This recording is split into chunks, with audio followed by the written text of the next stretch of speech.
যুক্তরাষ্ট্রে আবারও অনুষ্ঠিত হলো থ্যাঙ্কসগিভিং এর সবচেয়ে জনপ্রিয় অনুষ্ঠান টার্কি ক্ষমা। হোয়াইট হাউসের রোজ গার্ডেনে প্রেসিডেন্ট ডোনাল্ড ট্রাম্প আনুষ্ঠানিকভাবে ক্ষমা দিলেন দুই ভিআইপি টার্কি, গবল ও ওয়াডলকে।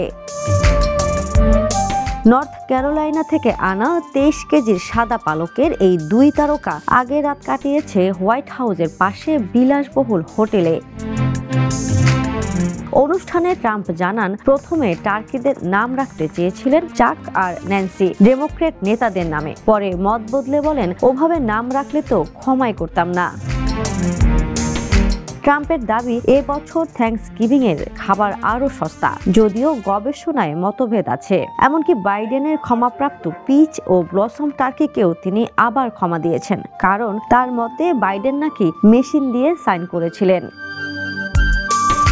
গবল ওয়াডল এখন শান্তিতে থাকবে নর্থ ক্যারোলাইনা স্টেট ইউনিভার্সিটিতে। আন্তর্জাতিক ডেস্ক, দ্য নিউজ।